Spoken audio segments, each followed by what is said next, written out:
What's up, YouTube? This is Too Raw for Sports. All right, so on Too Raw for TV, I did a video talking about Draymond Green today. He, to me, he disrespected the legacy of Michael Jordan. He disrespected 90s basketball. He disrespected the golden age of the NBA. It's one thing to say that you think LeBron James is the GOAT, but the shit that he was saying, it is what it is, you know what I'm saying? So, I did a video giving my opinion. You know, I have to agree with it, fuck it. I don't give a fuck if you do or don't. But I did a video sharing my thoughts on half of what he said on Too Raw for TV. On Too Raw for Sports, I want to talk about the other stuff that he said. All right? So this is the rest of what he had to say.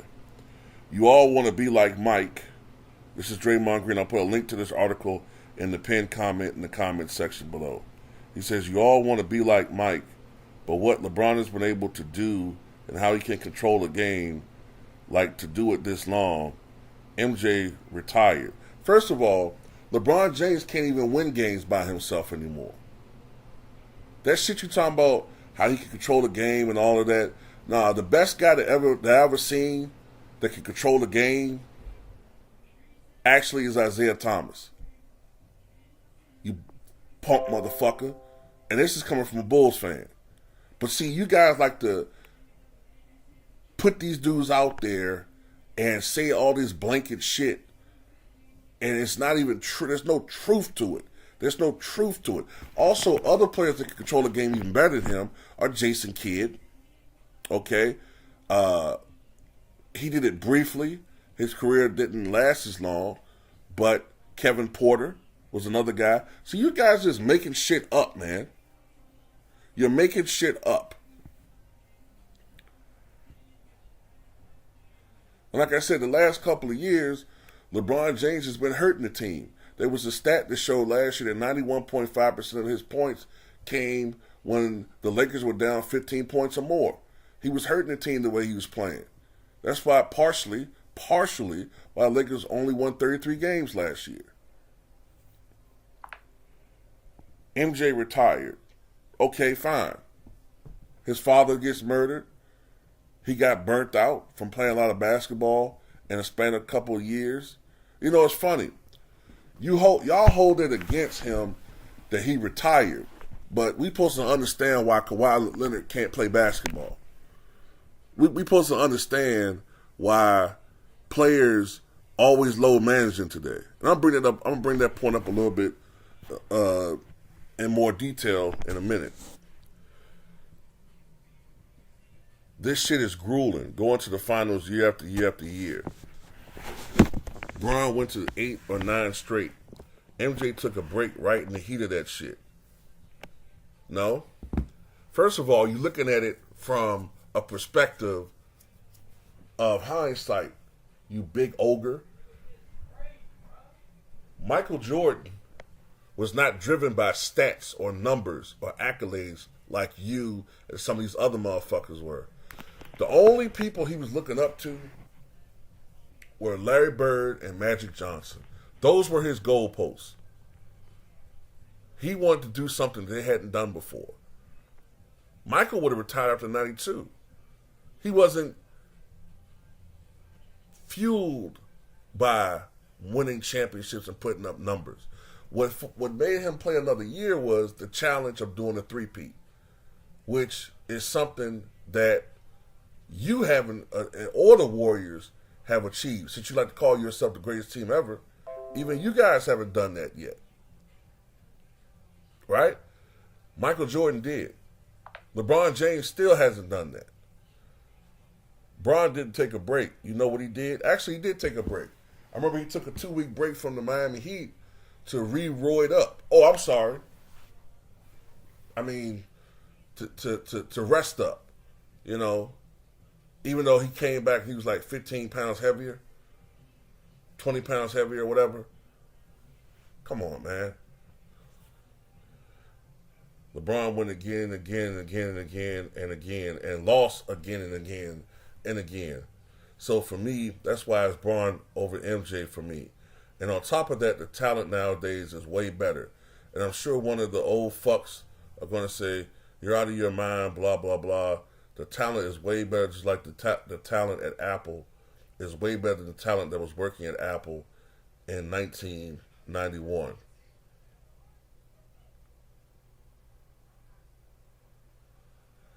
Well, like I said before, you got to recognize the source for all of this shit. This is a guy that is a business part of LeBron James, so he's going to always trumpet and sing the praises of his boo. And, you know, we've seen this trend where he always says shit like this.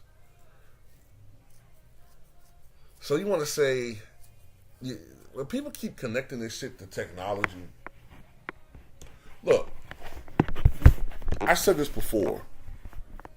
Technology is a great thing, but technology doesn't always equate to human improvement. I made this point before. Look, when we were young, look, back in the 1950s, right? When television was invented, right? People had to get up, turn the channel.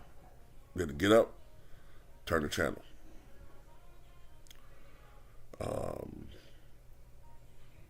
Then they invented the remote. Can't remember exactly when it happened, but it might have been in the 1970s, maybe late 60s. But I think it was the 1970s. They invented the remote control. I think it was the 70s. They invented the remote control. So you had to get up anymore, right? You could just sit down and sit on your ass. Before, in the 50s, let's say you came home from work, and more than likely you worked a job where you were doing some type of manual labor, so you was moving back and forth. And let's say you got hungry. Let's say you wanted to watch a boxing match. It's coming on later that night. All right?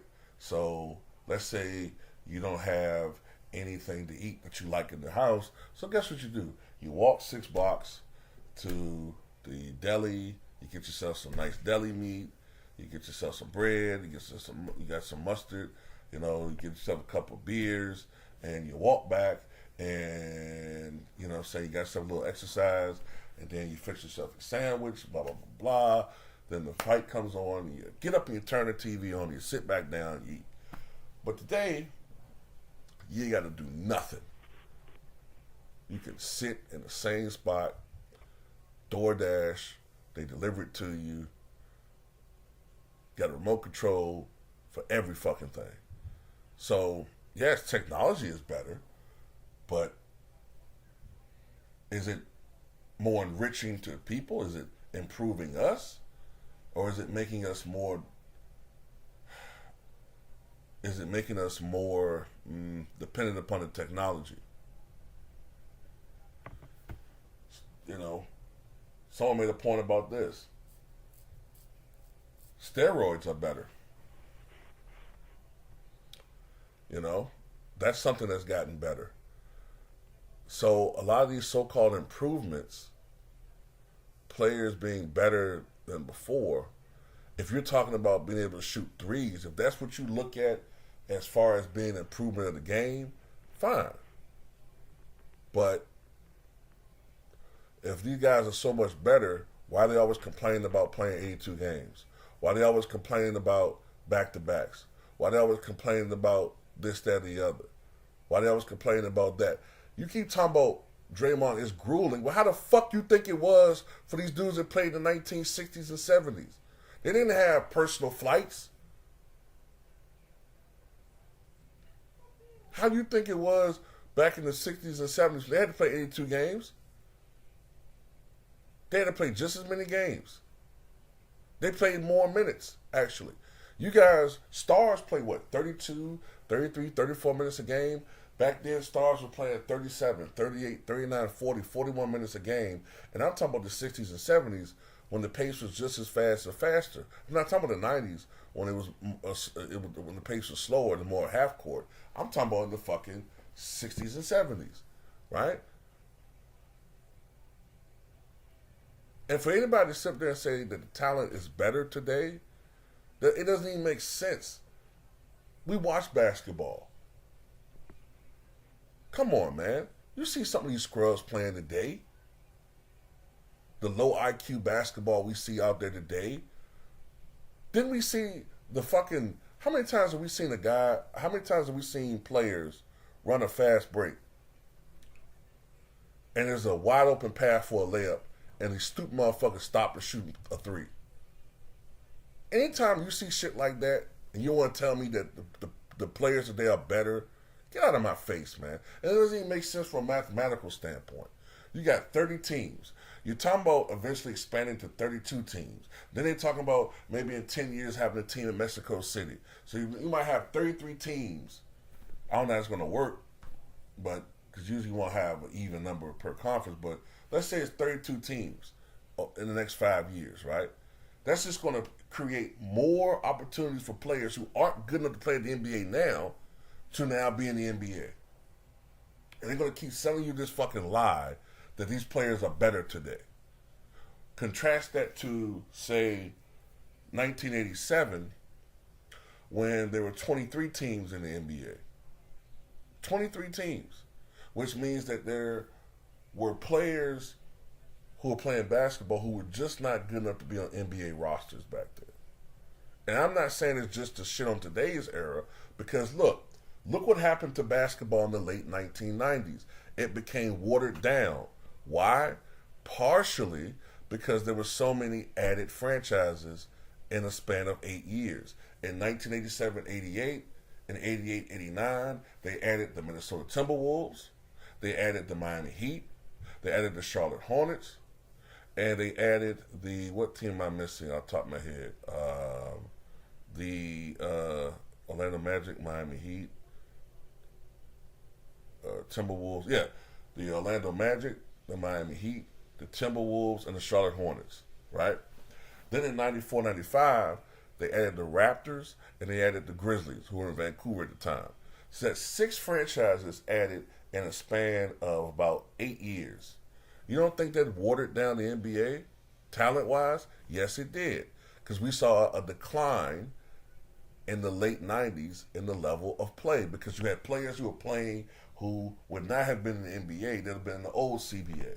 So Draymond Green, kiss my ass.